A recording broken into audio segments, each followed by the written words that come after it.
Budget প্রকাশিত হওয়া অবস্থায় একটা ব্যানার নিয়ে মানি না মানবো না বলে রাস্তায় দাঁড়িয়ে গিয়েছেন। এটা একটা মবক্রেসি মাননীয় স্পিকার। 2 বছর পরেও কিন্তু সেই স্বৈরাচারের বিষ দাঁত আমরা ভাঙতে দেখিনি, এখনো তাদের সন্ত্রাস চারিদিকে জারি রয়েছে। আসলে মোবাক্রেসি শব্দটা কোনো ভালো মিনিং ক্যারি করে না। ডেফিনেটলি এটা একটা অবজেকশনেবল শব্দ। যে বাজেট প্রতিক্রিয়ায় জামাত ইসলামী যে মিছিল করেছে, প্রতিবাদ করেছে, সেটাকে তিনি মবক্রেসি বলেছেন। আমি এই শব্দটি এক্সপান্স করার জন্য আপনার মাধ্যমে অনুরোধ করছি।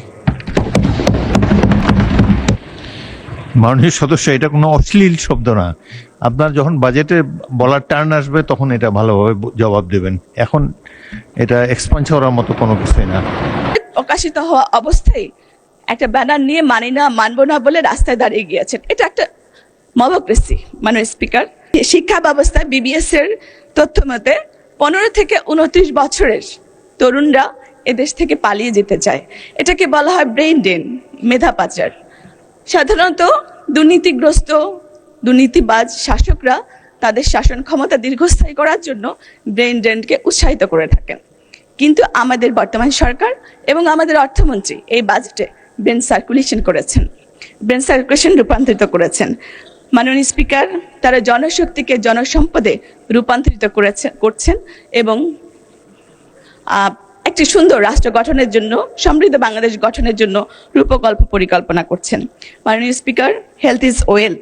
সে কারণে বর্তমান সরকার স্বাস্থ্য খাতে বিনিয়োগকে ব্যয় নয়, বরং মানব সম্পদ উন্নয়নে অর্থনৈতিক অগ্রযাত্রার প্রধান হিসেবে বিবেচনা করেছেন।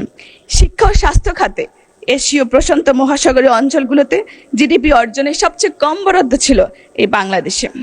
মাননীয় স্পিকার, 2026-27 অর্থ বছরে ভঙ্গুর অর্থনীতি, মূল্যবোধহীন সমাজ সংস্কারের যে দুঃসাহসিক চ্যালেঞ্জ গ্রহণ করেছে, সেখানে বিএনপি বিরোধী শিবিরের চিন্তাবিদরাও এই বাজেটকে চিন্তাশীল বাজেট বলতে বাধ্য হয়েছে।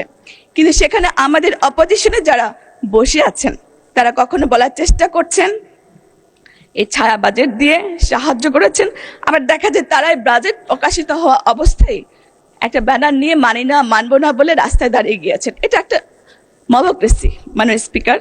কখনো বলছেন গরিবের মারার বাজেট, কখনো বলছেন বিনিয়োগের পরিবেশ নেই, আবার কখনো তারা গণতান্ত্রিক বাজেটের অনিয়ম লক্ষ্য করছেন। মাননীয় স্পিকার, আমি শুনেছি আমাদের অপোজিশন পার্টির নেতাদেরকে কর্মী কিংবা সাথী হতে হলে তাদেরকে অনেকগুলো বই পুস্তক পড়তে হয়। কিন্তু মাননীয় স্পিকার, আমি দেখেছি তারা শুধু এই বই পুস্তক পড়ে জ্ঞান অর্জন রাষ্ট্র কিংবা সমাজ সংস্কারের জন্য ব্যয় করছে না, তারা শুধু এই জ্ঞানকে বট বাহিনী নিয়ন্ত্রণে কাজে লাগাচ্ছেন মাননীয় স্পিকার। আর সে কারণে অপোজিশনের একজন সংসদ সদস্যকে এখানে দাঁড়িয়ে আমি দেখতে পাই, তিনি বক্তৃতা করেন যে তার বাবা 71 সালে শহীদ হয়েছেন। আমরা জানতে পারি পরবর্তীতে তিনি জন্মগ্রহণ করেছেন 81 সালে। মাননীয় স্পিকার, আমি বলতে চাই তিনারা যেন পরচর্চা না করে গঠনমূলক সমালোচনা করে, কারণ আমাদের প্রধানমন্ত্রী তারেক রহমান গঠনমূলক সমালোচনাকে অত্যন্ত গুরুত্ব সহকারে বিবেচনা করেন। মানে স্পিকার, একটু আগে একজন সংসদ সদস্য, নারী সংসদ সদস্য অনেকগুলো কথা বলে গিয়েছেন, বলেছেন এখানে লোক সংস্কৃতি, আমাদের সুন্দরবনে ম্যানগ্রোভ এবং কর্মসংস্থান অনেক কিছু কথা বলে গিয়েছেন।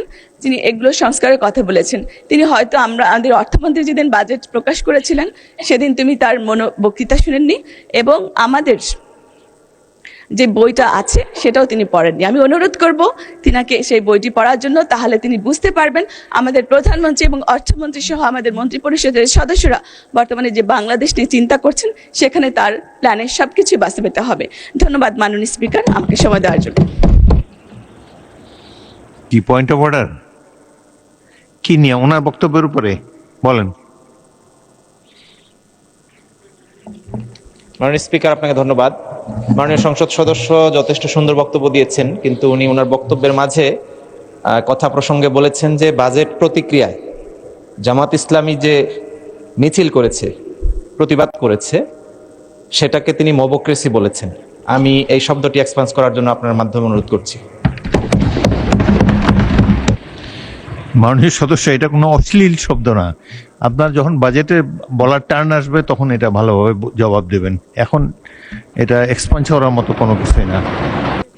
মাননীয় বিরোধী দলের নেতা বলুন। ধন্যবাদ আপনাকে। আসলে মোবাক্রেসি শব্দটা কোনো ভালো মিনিং ক্যারি করে না।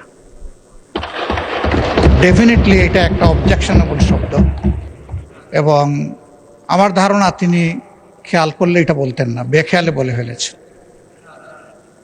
কারণ এই ধরনের বাজেটের প্রতিক্রিয়া আমরাই করি নাই প্রথম, এর আগে সেভারাল টাইমস আমরাও করেছি, বিএনপিও করেছে, অনেকেই করেছে।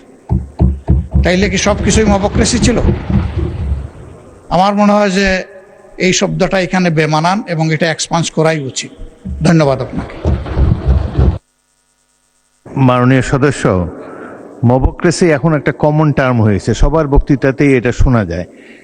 তো এটা কোনো অশ্লীল শব্দ না। মবক্রেসি এটা অসংসদীয় কোনো কিছু বলে আমি মনে করি না। আপনারাও এই বক্তব্য ইউজ করতে পারেন। এটা রাজনীতিতে নিন্দনীয়, ডেমোক্রেসির বিরুদ্ধে, কিন্তু এটা একটা অশ্লীল শব্দ না, এখনো সংসদে এক্সপান্স হওয়ার মতো শব্দ না। দেশে চাকরি নেই, ব্যবসার সুবিধা নেই, কৃষিকাজের জন্য পর্যাপ্ত জমি নেই, বিসিএস ছাড়া অন্য কোনো পেশায় মান সম্মান নেই।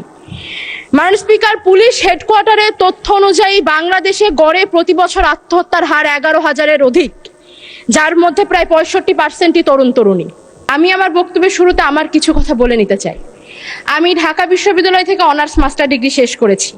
যদি ছাত্র জীবন থেকে রাজনীতির সাথে সংযুক্ত না থাকতাম, যদি জুলাই গণ অভ্যুত্থানের মতো ঐতিহাসিক ঘটনার অংশ না হতাম, কিংবা যদি আমার দল আমাকে মনোনীত না করত, তাহলে হয়তো আজ আমি এই সংসদে দাঁড়িয়ে থাকতে পারতাম না। মাননীয় স্পিকার, এই সংসদের বাইরে আমার মতো অসংখ্য 25 বছর বয়সী সদ্য গ্রাজুয়েট সার্টিফিকেট হাতে নিয়ে ঘুরে বেড়াচ্ছে চাকরির আশায়। দেশে চাকরি নেই, ব্যবসার সুবিধা নেই, কৃষিকাজের জন্য পর্যাপ্ত জমি নেই, বিসিএস ছাড়া অন্য কোনো পেশায় মান সম্মান নেই। মাননীয় স্পিকার, পুলিশ হেডকোয়ার্টারের তথ্য অনুযায়ী বাংলাদেশে গড়ে প্রতি বছর আত্মহত্যার হার 11,000-এর অধিক, যার মধ্যে প্রায় 65%ই তরুণ তরুণী। মাননীয় স্পিকার, শিক্ষার্থীদের জন্য সরকারের নানান প্রকল্প রয়েছে, ভর্তুকি রয়েছে, আর চাকরিজীবীদের জন্য রয়েছে পে স্কেল, বোনাস। কিন্তু এই সমস্ত বেকার যুবক যুবতীদের জন্য রয়েছে শুধুমাত্র অবমাননা, অবহেলা, অসম্মান। এমনকি যে বাজেটকে বলা হচ্ছে স্বপ্ন দেখার বাজেট, যেই বাজেটের দর্শন নাকি সবার আগে বাংলাদেশ, এই বাজেটেও এই অবহেলিত গোষ্ঠীর জন্য নেই কোনো সুস্পষ্ট রূপরেখা। মাননীয় স্পিকার, এই সংসদে আমি কার প্রতিনিধিত্ব করি? এই সংসদে আমি সেই সমস্ত তরুণদের প্রতিনিধিত্ব করি যারা স্বপ্নবাজ, যারা বুকে দেশপ্রেম, হাতে সার্টিফিকেটের গোছা আর কাঁধে পরিবারের বোঝা নিয়ে দেশ নিয়ে চিন্তা করে যায়, দেশের মাটিতেই থাকতে চায়, দেশেই কিছু করতে চায়। মাননীয় স্পিকার, এই দেশ তাদেরকে কোনো সামাজিক অর্থনৈতিক নিরাপত্তা দিতে পারে না। তাদের নাগরিক হিসেবে আত্মসম্মান রক্ষায় কোনো ব্যবস্থা নেই, কোনো প্রস্তাবনা নেই। মাননীয় স্পিকার, আজ জাতীয় সংসদে বাংলাদেশের প্রধানমন্ত্রী উপস্থিত নেই। আমি শিক্ষিত বেকার তরুণদের প্রতিনিধি হিসেবে আপনার মাধ্যমে মাননীয় প্রধানমন্ত্রীকে অনুরোধ জানাতে চাই, আলোচনার সমালোচনার বাইরেও সত্যি সত্যি কাজে লাগবে এরকম কিছু নিয়ে আসুন। এই বিপুল কর্মক্ষমতাকে কাজে লাগানোর জন্য আমি কিছু প্রস্তাবনা রাখতে চাই। বর্তমানে সরকারি চাকরিতে শূন্য পদের সংখ্যা 4 লক্ষাধিক। সরকারি অফিস আদালতে পর্যাপ্ত লোকবল নেই। এই ক্ষেত্রে স্থায়ী জনবল নিয়োগের আগ পর্যন্ত চুক্তিভিত্তিক অসচ্ছল ও মেধাবী শিক্ষার্থীদেরকে অগ্রাধিকার ভিত্তিতে পার্ট টাইম কাজের সুবিধা করে দেওয়া যেতে পারে। এটি যেমন তাদের অভিজ্ঞতাকে সমৃদ্ধ করবে, তেমন তাদের সামাজিক ও অর্থনৈতিক নিরাপত্তা দেবে, আবার সরকারও লোকবল সংকট থেকে মুক্তি পাবে। মাননীয় স্পিকার, দক্ষ মানব সম্পদ গঠনের উদ্দেশ্যে বাংলাদেশের সরকার বিভিন্ন সময় বিভিন্ন কারিগরি প্রশিক্ষণ দিয়ে থাকে, কিন্তু বর্তমান যুগটাই টেকনোলজির যুগ। এই বিশ্বায়নের যুগে পুরো পৃথিবী মার্কেট প্লেস। যুগের সাথে তাল মিলাতে শিক্ষিত তরুণদের জন্য অন্যান্য কারিগরি প্রশিক্ষণের পাশাপাশি সরকারের উচিত সরকারি ইনভেস্টমেন্টে ফ্রিল্যান্সিং ট্রেনিং এর ওপরে গুরুত্ব আরোপ করা। এতে তরুণরা স্বনির্ভর হবে, তাদের হাত ধরে বাংলাদেশে বৈদেশিক মুদ্রা আসবে এবং বেকারত্বের পরিমাণ কমে আসবে। আমি অনুরোধ জানাবো এই সমস্ত শিক্ষিত বেকার তরুণদের কথা গুরুত্বের সাথে মাথায় রাখার জন্য, কারণ আমাদের ভুলে গেলে চলবে না যেই গণ অভ্যুত্থানের মাধ্যমে বাংলাদেশ থেকে স্বৈরাচার বিতাড়িত হয়েছে, তার অন্যতম চালিকা শক্তি ছিল এই সমস্ত তরুণরাই। মাননীয় স্পিকার, জুলাইয়ের কথা মনে করিয়ে দিতে চাই, বছর ঘুরে জুলাই কিন্তু পুনরায় সমাগত। 2024 সালের এই জুলাই মাসে বুকের তাজা রক্ত ঢেলে দিয়ে শত শত মানুষ রাস্তায় নেমেছিল, রক্ত দিয়েছিল বাংলাদেশ থেকে স্বৈরাচারকে তাড়ানোর জন্য। 2 বছর পরেও কিন্তু সেই স্বৈরাচারের বিষ দাঁত আমরা ভাঙতে দেখিনি। এখনো তাদের সন্ত্রাস চারিদিকে জারি রয়েছে, এখনো তারা জোর গলায় হুমকি দেয়। এত এত মানুষ হত্যার জন্য তারা বিন্দু মাত্র অনুতপ্ত না। খুনি হাসিনা তার সিংহাসন টিকিয়ে রেখেছিল কালচারাল ফ্যাসিস্টদের কাঁধে পা দিয়ে। মাননীয় স্পিকার, এই সমস্ত কালচারাল ফ্যাসিস্টদের মোকাবেলা করার জন্য আমাদেরকে নিজস্ব দেশীয় কালচার এবং ইতিহাস ঐতিহ্যকে রক্ষা করতে হবে।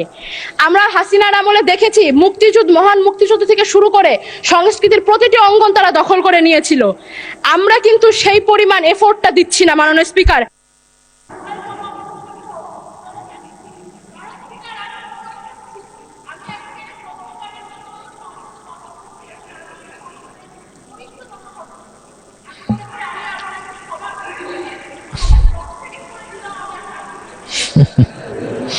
আচ্ছা, আপনাকে 2 মিনিট দেওয়া হলো, 2 মিনিটে শেষ করুন। 2 মিনিট পর্যাপ্ত নয়, আমি অন্তত 3 মিনিট সময় আমাকে দিতে হবে। আচ্ছা বলেন। আমি প্রস্তাব রাখছি জুলাই 3 মিনিট দেন ওনাকে।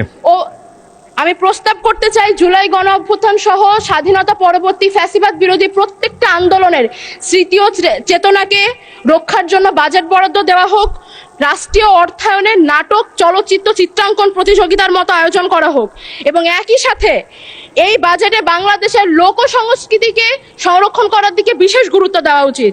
মাননীয় স্পিকার, আমি সংক্ষিপ্ত করব।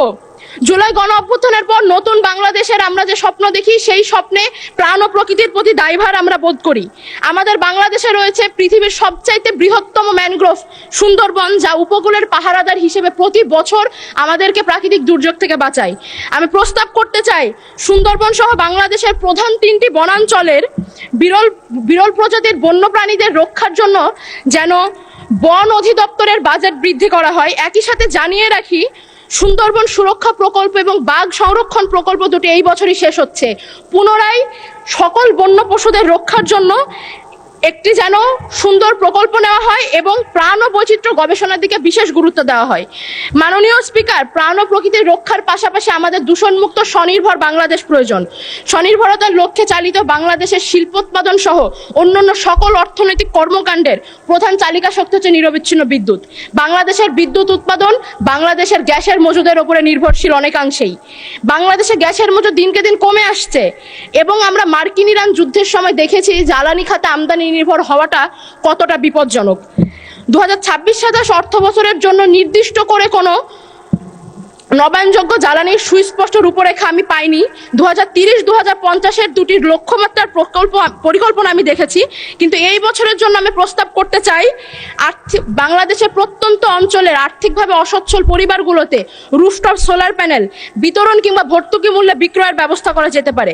এছাড়া উপজেলা ইউনিয়ন পর্যায়ের সরকারি অফিস আদালতগুলোতে সোলার বিদ্যুৎ ব্যবহারের মাধ্যমে জাতীয় গ্রিডের উপরে চাপ কমবে।